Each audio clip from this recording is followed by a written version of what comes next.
21번째 말씀 받도록 하겠습니다. 자, 제목을 읽어보겠습니다. 시작. 열등감을 이기는 말씀을 선포하라. 아멘. 자, 오늘부터는 열등감을 이기는 말씀을 선포하라는 말씀을 받겠습니다. 열등감은 옛사람의 인격입니다. 하나님의 아들들에게는 없는 겁니다. 전혀 없는 거예요. 그러나 열등감이 없는 사람이 없어요. 저나 여러분이나 열등감이 다 있어요. 이것이 없는 사람은 없어요. 그러나 거듭나서 하나님의 아들이 되었으면 열등감이 없어야 돼요. 그런데 있어요. 이게 그래서 열등감이 이게 아주 뼛속까지 굉장히 깊이 우리 안에 들어와 있어요. 그래서 이것은 정말 잘 살펴봐야 우리가 발견하고 처리를 할 수가 있어요.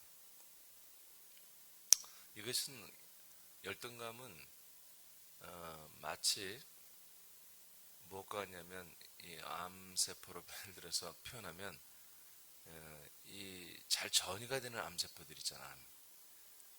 전이가 쉽게 되는 다른 곳으로 그런 암병과 같은 거예요. 이 열등감 그 자체 하나만 딱 나타나서 우리를 힘들게 하는 게 아니라 이것은 우리 인격 전체의 모든 부분에 전이가 되어서 믿음의 삶을 살아가는데 매우 어렵게 만들 수 있는 그런 요소가 되는 게 이 열등감입니다. 밑에 한번 쭉 읽어보죠. 시작. 열등감은 옛사람의 인격이다. 그러나 열등감은 새 사람이 된 우리들에게 다양한 부분에서 독버섯처럼 드러난다. 열등감은 수줍음, 부정적 인식, 우울감, 자해, 남저주, 세상과 사랑과 환경 탓, 자해와 자살까지도 확대될 수 있다. 부모들이 어린 자녀를 양육하면서 자신감을 길러주는 것은 좋은 것이다.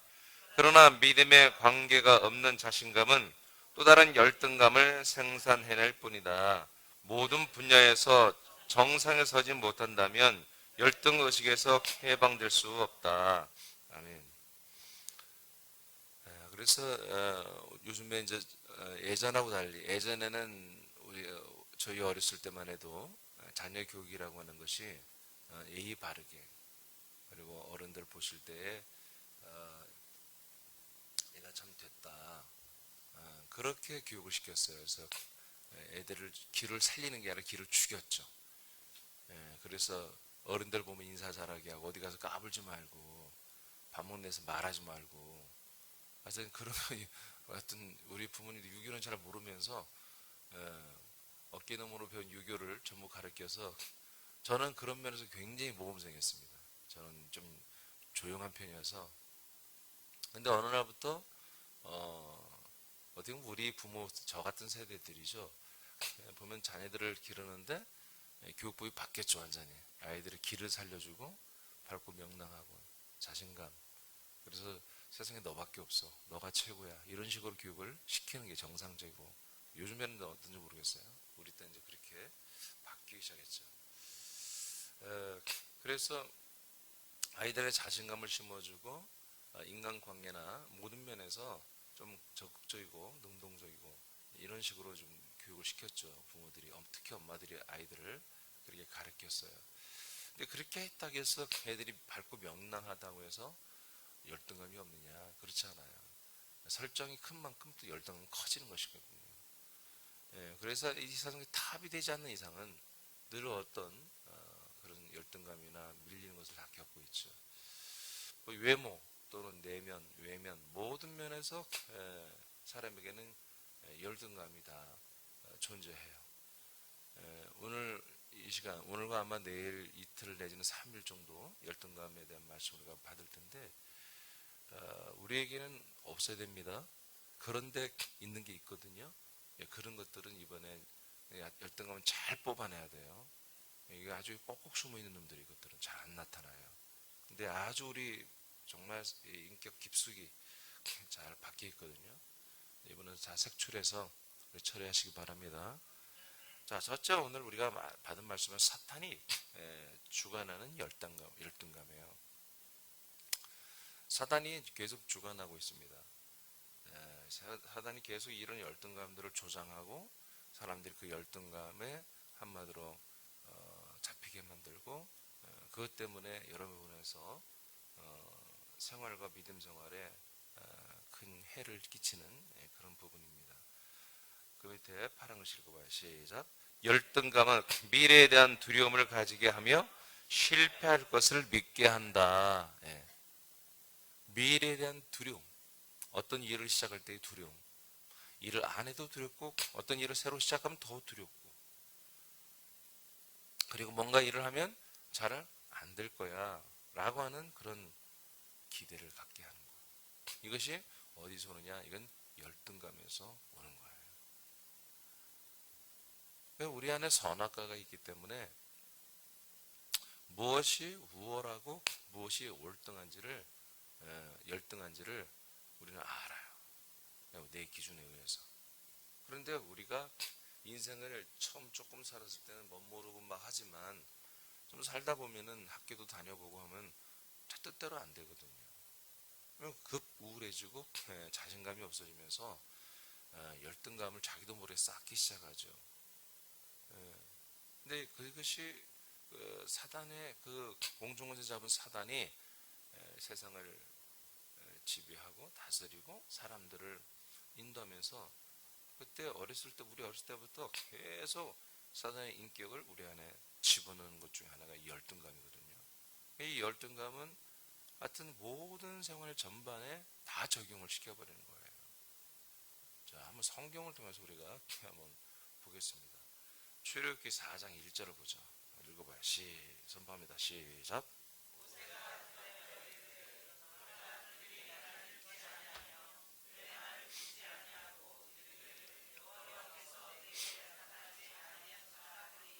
자, 모세가 하나님의 하나님의 말씀으로 뭔가를 제안을 했어요. 그 제안은 다른 게 아니라 80이 된 모세에게 3장에 보면, 줄 3장에 보면은 자, 너는 이제 이스라엘 민족 전체를 해방시켜서 약속의 땅으로 좀 데려갈 적임자다. 내가 너와 함께 할 거니까 한번 해보자. 그러니까 이거는 모세를 엄청나게 귀한 존재로 이렇게 하나님이 여겨주며 하나님이 함께 일을 하자고 제안을 했습니다. 이 말을 들었을 때 모세는 사실은 원래 모세는 뛸 듯이 기뻐해야 돼요. 왜냐하면 40살 때 자기 민족 동족의 고통받는 모습을 보고서 이집트인을 주먹으로 때려 죽인 사람이잖아요. 그러니까 굉장히 혈기왕성하고 자신감 넘치고 자기 민족도 사랑하는 이런 사람인데 그 이후에 40년이라는 세월이 성경에 없죠. 도망자 신사였어요. 이집트에 있는데 야, 저 사람이 사람 죽이는 거 내가 봤어 하는 증인이 나왔어요. 그러니까 이제 더 이상 왕궁에 있을 수가 없죠.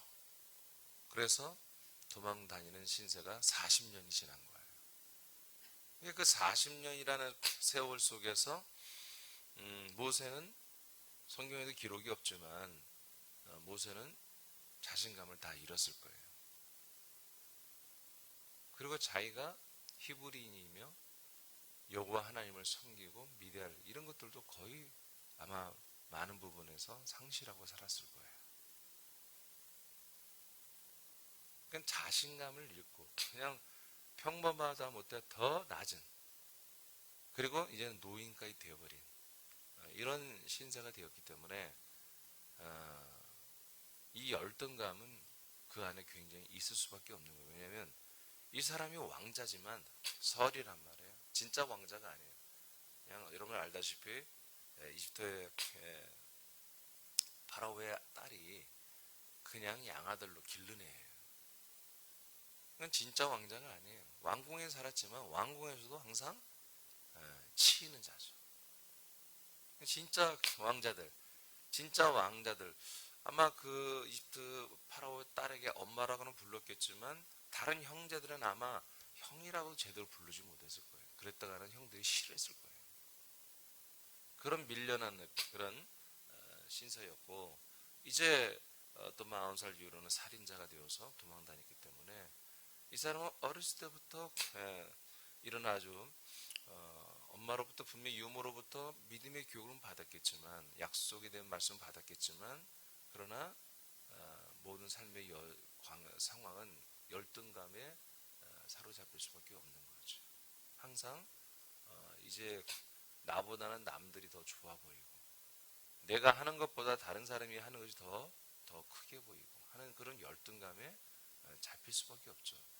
그래서 이제 하나님께서 모세에게 다시 네가 네 민족의 리더가 되고 그 약속대로 이제 약속의 땅에 데려가라고 하는 이런 제안을 봤을 때 모세는 뛸 듯이 기뻐하고 하나님이 그래 우리 엄마가 가르쳐준 하나님이 여호와 하나님 이분이 맞지. 그리고 내가 이 사명 감당해야지. 그게 옛날을 추억하면 그런 게 아니라 4장 1절에 그들이 나를 믿지 않을 것이다. 이스라엘 백성들이 나를 믿지 않을 것이다. 내 말을 듣지 않고 그리고 그들이 말하기를 하나님께서 너에게 나타나지 아니하셨다 하리이다.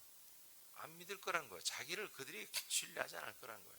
하나님이 나에게 이렇게 나타난 거 지금 이 모세는 지금 이게 이제 팩트니까 자기는 인정해야죠. 하나님이 자기 나타났으니까. 그렇지만 다른 사람들은 나를 안 믿어줄 거다. 이게 이런 게 있는 거예요. 이게 이런 것이 우리에게도 있잖아요. 그렇잖아요. 전도하면 다 될 거라고 믿어요? 네?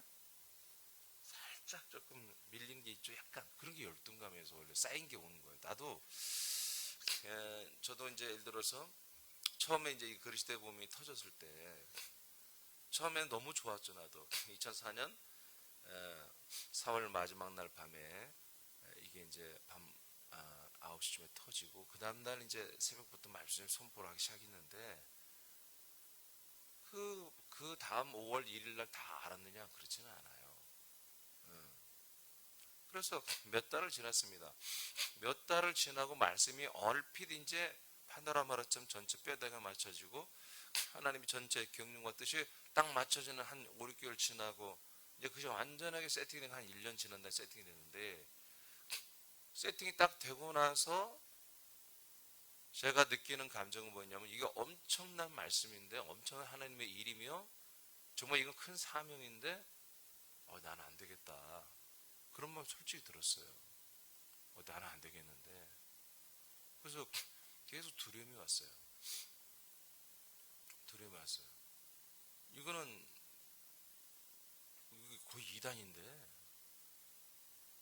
왜냐면 뭐 말씀이 지금 현재의 교리와 구속사 교리와 다 맞는데 조금 부분 틀린 것을 내가 보완하는 정도라면 내가 감당할 수 있겠다. 비슷하니까 복음이 다른 교회 다른 목사님으로 비슷하고 거기 저 부족한 부분들을 내가 채우는 것으로 주님이 나를 쓰신다면 이건 참 은혜인데 그런데 제가 이제 물론 의문도 가졌지만 이거는 그 다음 단계들 완전히 예수의 구속 자체도 뭔가 문제가 다 성경을 통해서 보니까 있고 그 다음 단계들을 가는데 한 번 정도만 가는 게 아니라 그게 아니라 계속 상당 부분 많은 단계를 가야 돼요. 심지어 이제 조금 더 지나니까 예수의 보혈의 피로는 절대로 이 구속은 구원이 안 돼. 생명구원이 안 돼. 이거는 하나의 브리치, 다리에 불과한 거야. 한마디로 마당에서 성소로 들어가기에는 새롭고 산 길에 불과한 거지. 이것이 완전히 성립된 다음부터는 이제 사람들을 살리는 것이 그리스도라고 하는 이 새로운 몸, 새로운 이 그리스도의 몸, 새로운 이 여기에 딱 이제 꽂혀지고 알게 되니까 겁이 나는 거예요. 그래서 나는 하나님 못하겠습니다. 왜 그러느냐면 다른 게 아니에요. 제가 말주변이었거나 오늘 모세처럼 내가 이제 보면 이 사람 나는 말을 잘 못합니다. 이런 식으로 해서 이제 빼거든요. 난 그런 게 아니라 왜냐하면 내가 목회를 그 당시에 벌써 한 13년 반, 14년을 했는데 제대로 부흥을 경험해 본 적이 없어요. 제가 그때 당시 뭐 교회 우리 지체들이 한 5, 60명밖에 안 되니까 5, 60명 모이는 교회 목사가 어떻게 이런 엄청난 말씀의 하나님의 세계를, 이것은 우리 교인들 우리끼리만 알고 있을 그런 말씀이 아닌 걸 내가 바로 직감했거든요. 이건 널리 알려야 된다. 그래서 여러분, 저와 오래 있는 분들은 알겠지만 10가지 선포기도 때 이미 우리는 사방 팔방 원그 동서남북에서 이 생명의 말씀을 사모하는 올 것이며, 동시에 우리는 이 복음 말씀을 가지고 또 한국과 열방의 도시에 그리스도의 몸된 교회를 세워야 된다는 것을, 그렇게 우리 10가지를 선포를 했잖아요.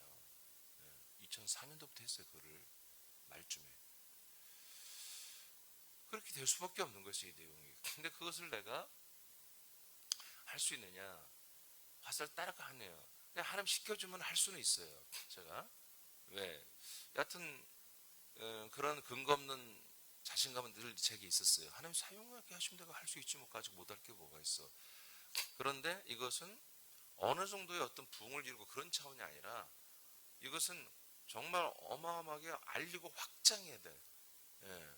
어떻게 보면 사도 바울과 같은 그런 사역을 해야 되는 그런 내용이었어요. 내용을 보니까. 그러니까 야, 이건 뭐 사도 바울은 어떤 아예 뭐 꿈에나 나오는 위대한 인물인데 어떻게 이런 사역을, 이런 사명을 감당할 수 있을까? 나는 그 정도는 안 되지. 예, 라는 것이 기본 인식으로 있었던 거예요.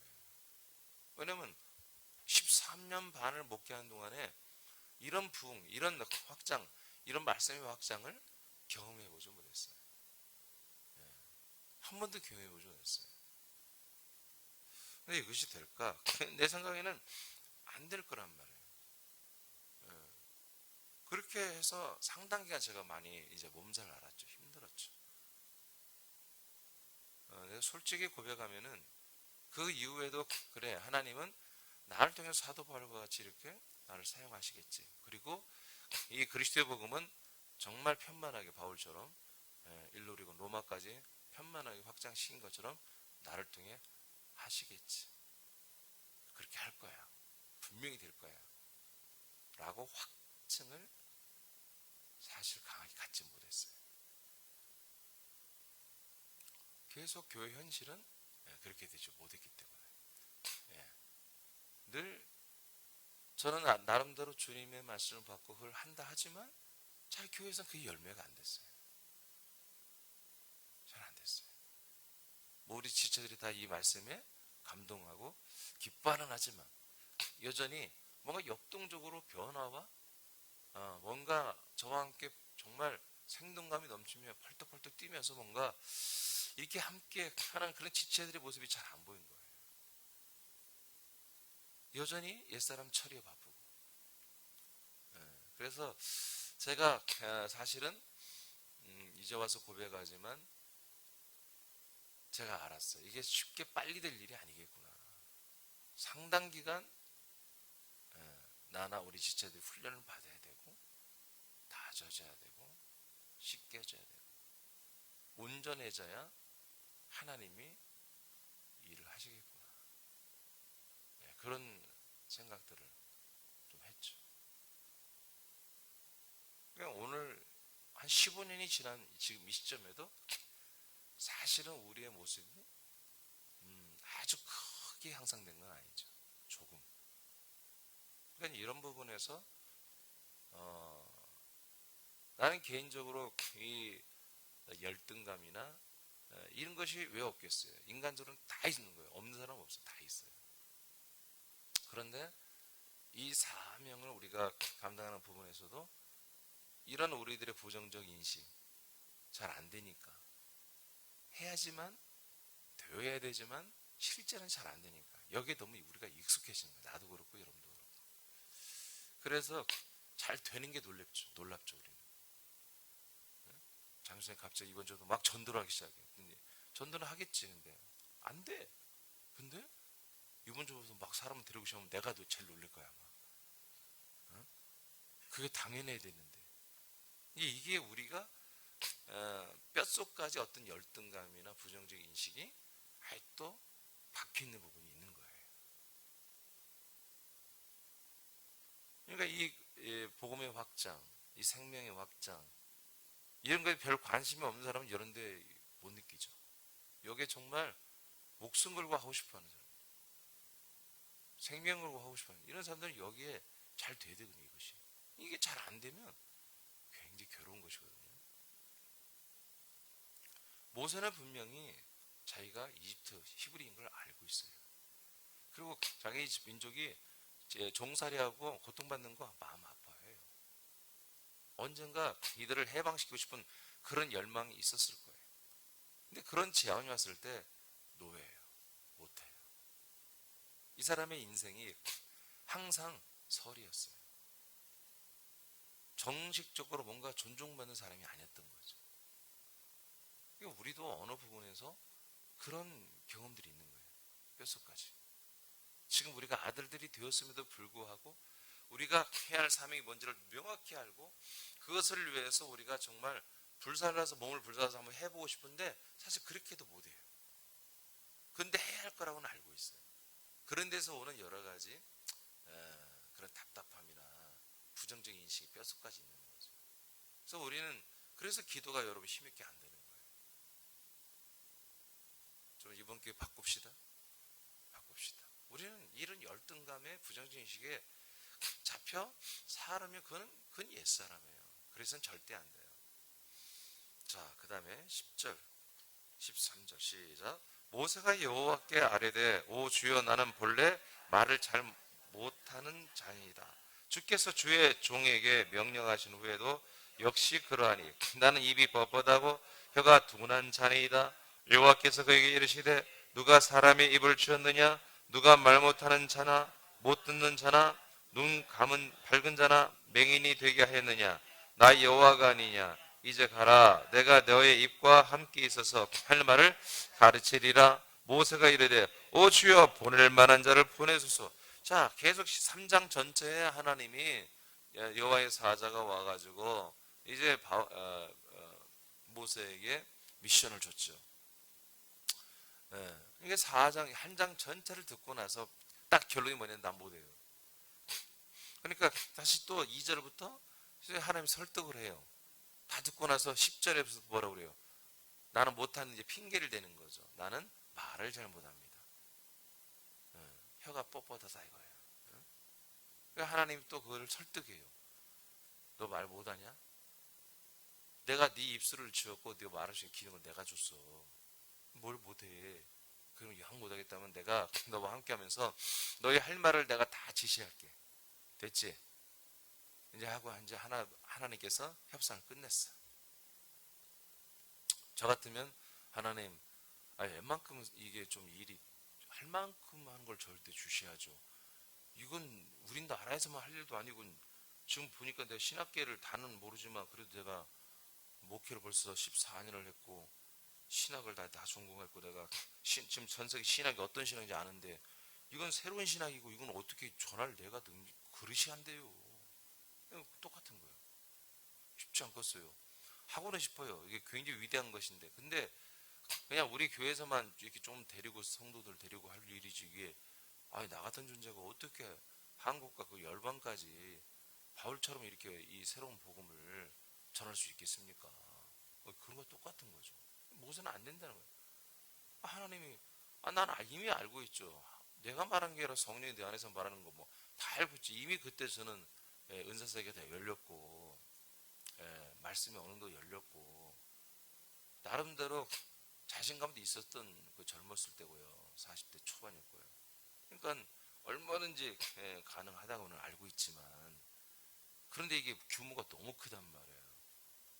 모세도 마찬가지예요. 제가 80 먹은 노인이고 이제 자신감도 다 이러는데 웬만큼 일이 돼야 되지. 세상에 그 한 300만 명 넘게 되는 그 인구를 다 데리고 나와서 인도하라는 게 이 사람은 자신감이 없었던 거예요. 그래서 이제 핑계를 대기 시작하는 거죠. 자, 4장 18절 20절 시작.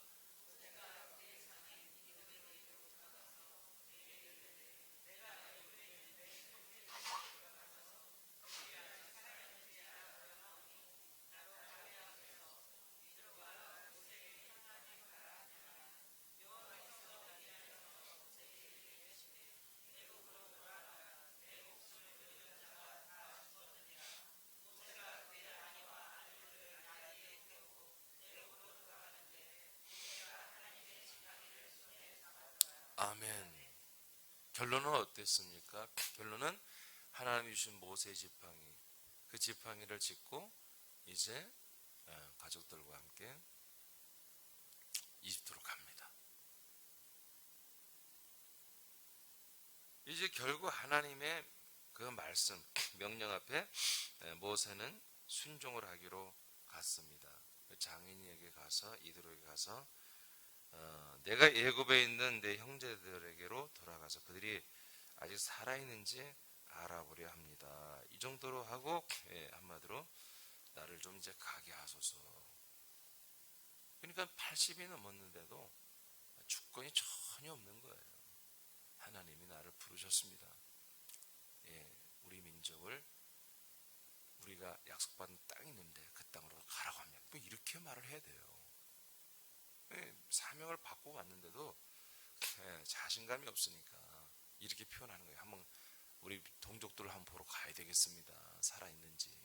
이 정도로 형제 자매들 살아있는지 한번 보러 갈게요. 이 정도로 하고 말았단 말이에요. 그러면서도 머뭇거리는 거죠. 그러니까 이 사람이 가긴 가는데 정말 그 하나님의 미션대로 해방식 교회에서 가는 자세가 전혀 없는 거예요. 그냥 한번 알아보려 가는 거예요. 그런데 19절에 보니까 여호와께서 미디안에서 모세에게 나타나셨습니다. 무슨 말씀을 하냐면 애굽으로 돌아가라. 다시 여기서 말하는 거예요. 그러니까 지금 모세가 간다고 가지만 가는 게 아닌 거야. 가족들하고 가긴 가는 거야. 하나님이 명령해서 가긴 가는데 하나님이 주신 명령대로 사명대로 해보려고 하는 의지가 없어. 그러니까 가는 길에 또다시 하나님이 나타나는 거예요. 나타나가지고 뭐라고 그래요? 네 목숨을 노리던 자가 다 죽었느니라. 이 한마디에 이제 모세의 그 우울하고 눌렸던 마음이 열리는 거예요. 이 사람은 지금 살인자라고 하는 한마디로 기소가 떨어진 상태이잖아요. 그러니까 너를 알고 있으며 내 목숨을 노리는 자가 다 죽었어. 그러니까 너를 기소하고 잡아갈 사람 없어. 하나님이 이걸 알려준 거예요. 무슨 말인지 이해되시죠? 그러니까 사실은 모세가 자신감이 없었고 눌렸던 게 이거였던 거예요. 여러 가지로 자기는 서리 인생을 살을 뿐만 아니라 지금 살인자로서 누명이 아니라 진짜 살인을 했어요. 그리고 가면 난 잡힌다. 그러니까 갈 수가 없는 거예요, 모세는. 근데 하나님은 가라고 그러고. 그렇다고 해서 모세가 창피하게 나 그때 못 가요. 말도 못하고 자존심이 있어가지고. 근데 하나님 다 아신다는 거죠. 모세야, 내가 다 처리했어. 너의 그 모든 과거 살인을, 그 죄를 알고 있는 사람들 다 보냈다 내가. 없어 이제. 막 90몇 살 먹고도 안 죽고 버틴 애들을 싹 내가 오늘 싹 데려갔다. 그러니까 가봐. 이렇게 한 거예요. 그러니까 모세가 그때부터 살짝 발랄해지기 시작하는 거예요. 명랑해져요. 그래가지고 그때부터 이제 그 아내와 아들들을 나귀에 태우고 애굽으로 돌아가는 거예요. 진짜 가는 거지 이제. 가는 폰만 잡고 무적거리고 앉아 있었는데 이제 가서 너를 마음껏 이 일을 할 수 있는 여건을 만들어 주니까 하는 거예요. 우리는 믿습니다. 우리도 분명히 하나님 이렇게 하십니다. 자, 6장 12절 시작.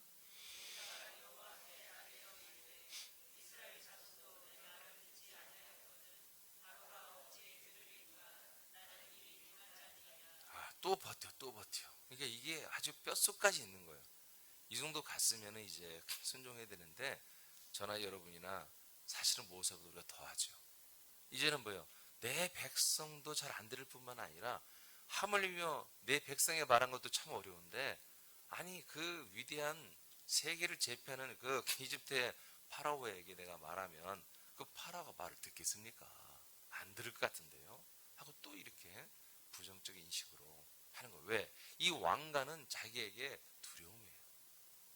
이 파라오 앞에 선다는 것은 저희가 물론 새로운 왕이 섰겠지만 이 왕가 안에 물론 자기를 아는 사람이 없이 다 죽었지만 그러나 이 왕궁은 그 늘 살았던 자기의 어떤 슬픔이었고 애달픔 어떤 그런 인생의 거처였죠. 거기가 추억이었죠.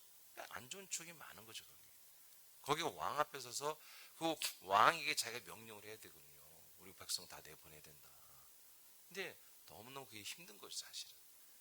그러니까 저나 여러분이나 아마 우리 옛사람은 인격으로 하는 모든 어떤 새로운 일에 대한 두려움이 있어요. 저는 사실은 굉장히 좀 내성적인 성격이에요. 원래는 믿음으로 많이 그게 바뀐 것이지 상당히 내성적. 그러니까 누구 모르는 사람 앞에 가서 새로운 말을 하고 그런 게 굉장히 그게 쉽지 않아요. 전화하는 것도 어렸을 때 전화기가 별로 없었잖아요. 제가 처음 전화기를 들고 전화하는데 가슴이 뛰는데 전화기에서 쿵쾅 이게 딱 됐는데 이 심장 소리 박동 소리 여기서 들리더라고. 여러분 그런 경험 없나요? 없구나. 나만 그렇구나. 전화기 남의 집에서 전화를 한번 급해서 하는데 와. 그러니까 아마 그런 것들이 어떤 새로운 뭔가 일을 할 때 그런 두려움, 기대감보다는 두려움 이런 것들이 상당히 많았어요. 저 같은 경우. 지금은 많이 이제 바뀌었죠. 그러나 지금도 사실은 그게 본능적으로 내 몸속 뼛속에서는 그게 드러나요. 그걸 인해 믿음으로 잡아야 됩니다. 그걸 안 잡으면 굉장히 많은 부분에서 어려워요. 하나님의 일을 하기 어려워요. 자, 출애굽기 14장으로 가겠습니다. 10절 12절 맞죠? 시작. 바로가 가까이 올 때 이스라엘 자손이 눈을 들어 본즉 애굽 사람들이 자기들 뒤에 이른지라 이스라엘 자손이 심히 두려워하여 여호와께 부르짖고 그들이 또 모세에게 이르되 애굽에 매장제가 없어서 당신이 우리를 이끌어내어 이 광야에서 죽게 하느냐 어찌 당신이 우리를 애굽에서 이끌어내어 우리에게 이같이 하느냐 우리가 애굽에서 당신에게 이른 말이 이것이 아니냐 이르기를 우리를 내버려 두라 우리가 애굽 사람을 섬길 것이라 하지 아니하였더냐 애굽 사람을 섬기는 것이 광야에서 죽는 것보다 낫겠노라. 자, 이들이 하나님이 행하신 모세를 통해 행하신 10가지의 표적 10가지 이스라엘 백성에게는 표적이지만 이집트 백성에게는 재앙이죠. 이 10가지를 다 경험했어요. 피부로 경험해서 삶에서. 그리고 마지막에는 바다를 갈라버리고 정말 이 바다를 갈라버리고 그냥 도로를 걸어오듯이 바다를 건너왔단 말이에요. 그건 뭐 정말 짜릿짜릿하죠. 어마어마한 체험을 했습니다. 이건 하나님이 뭐 살아계신 정도가 아니라 정말 피부로 와닿게 함께하는 걸 다 느꼈어요. 그런데 조금 있다가 보니까 바로의 군대가 쫓아오는 거예요. 그걸 보고서 한마디로 이들은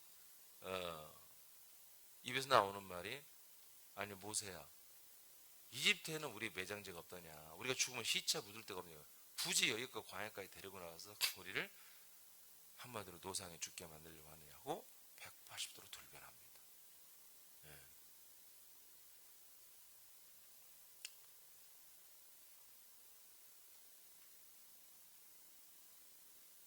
아직 홍해바다를 건너지는 않네 보니까. 그러니까 10가지의 그 정말 모든 장자가 이집트에서 다 죽는데 짐승까지도 이스라엘 백성들 문설주의 피를 바른 가정은 양을 먹은 가정은 죽지 않고 살았다는 거예요. 어마어마한 표적이잖아요. 이런 걸 경험했는데도 불구하고 이들의 입에서는 바로 나오는 거예요. 자 보세요. 10절을 보세요. 이스라엘 자손이 자기들 뒤에 이집트 군사가 왔어요. 그러니까 이스라엘 자손이 심히 뭐였어요? 두려워했어요.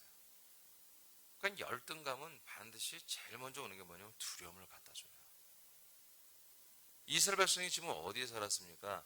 이집트의 다른 나라에 얹혀 살았다는 거예요.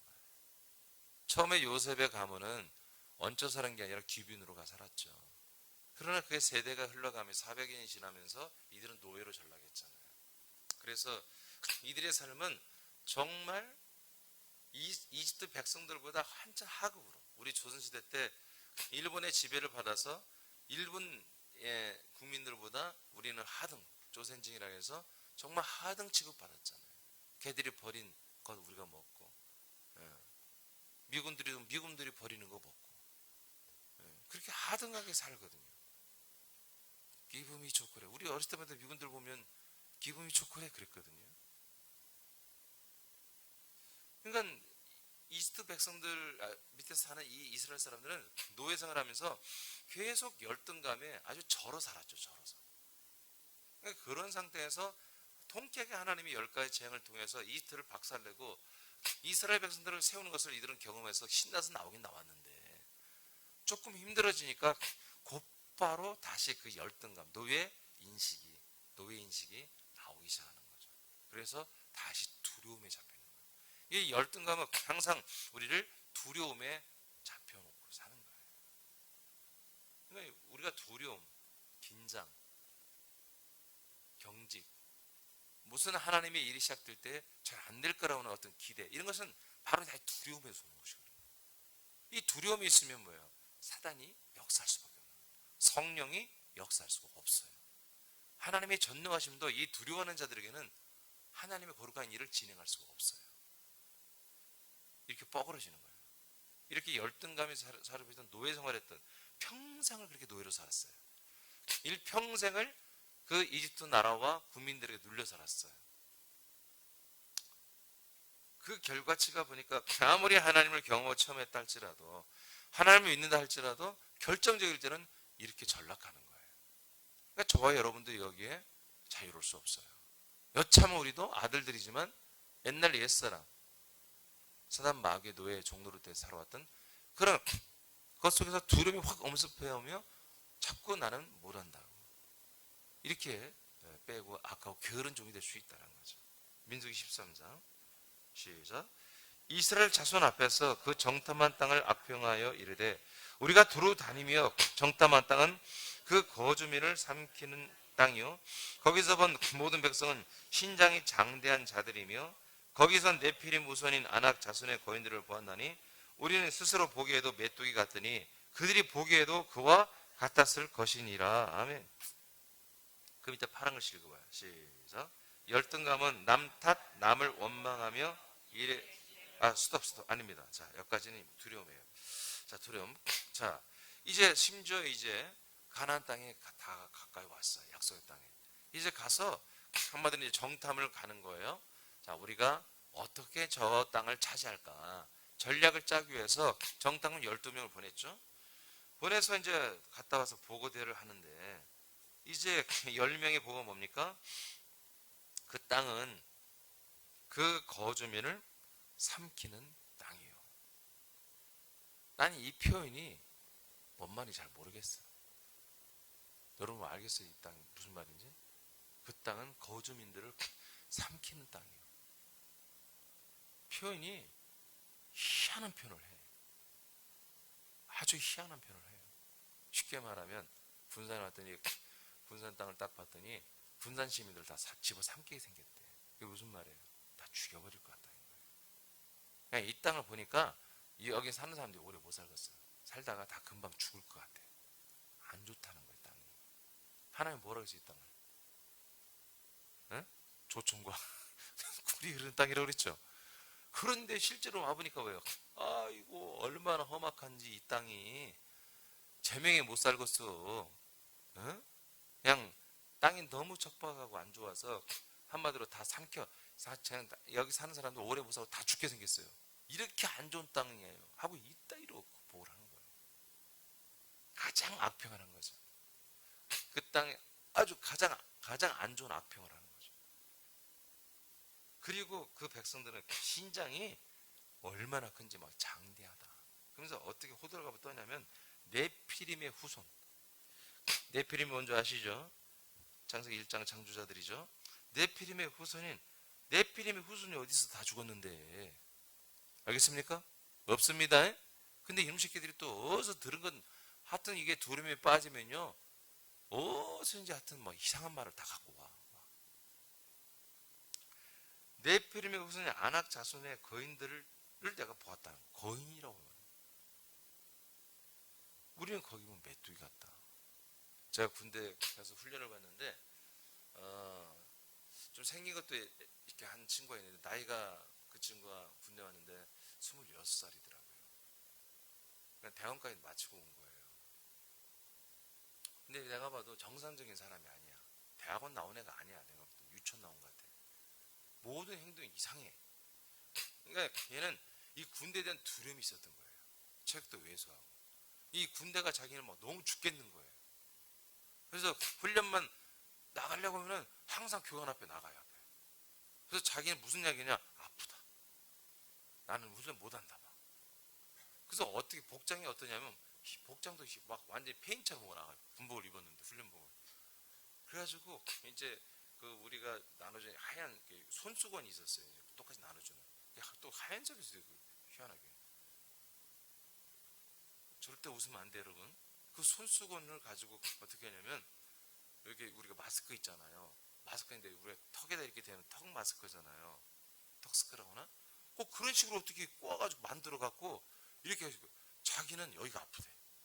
그래서 그 손수건으로 부상자가 이렇게 한 것처럼 그 하얗잖아. 그 수건이 하얀에 군복 막 맨날 뒹굴어가지고 흑투성이고.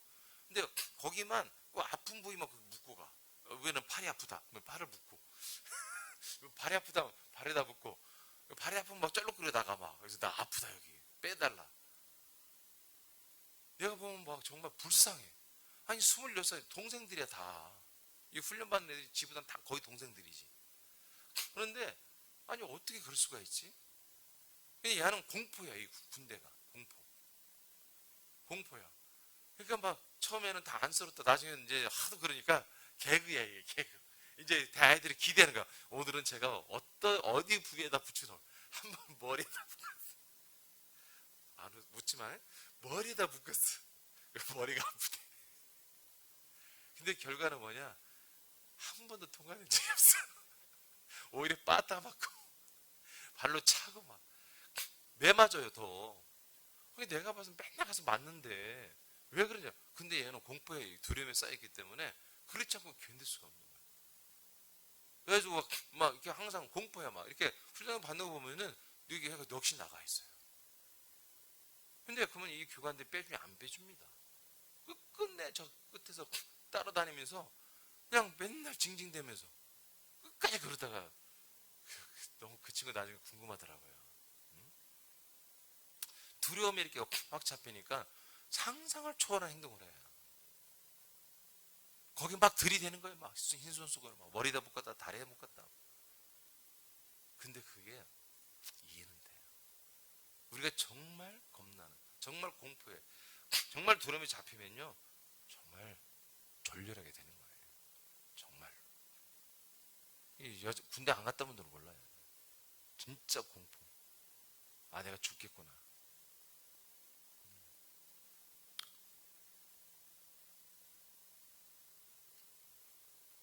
근데 이스라엘 백성들은 이렇게 열등감에 극치로 살았죠. 노예로 살았습니다. 모세는 실패자로 살았습니다.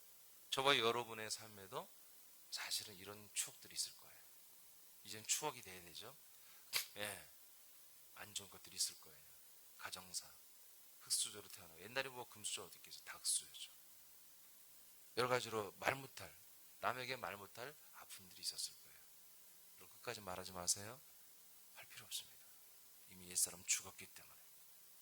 우리 출생부터가 안 좋았을 때 그랬던 것도 상당히 많아요.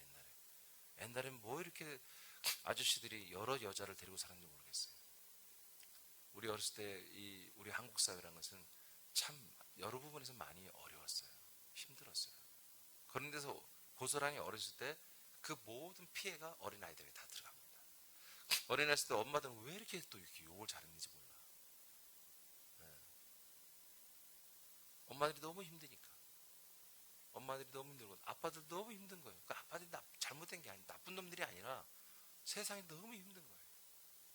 그 열등감 속에서, 그 눌림 속에서 그들이 풀 수 있는 것은 술 한잔 먹고 와서 엄마한테 욕하고 애들한테 큰소리쳐 욕하고 또 더 나쁜 놈 때리고 너무 힘드니까 세상에 나가서 너무 스트레스 받으니까 너무 눌리니까.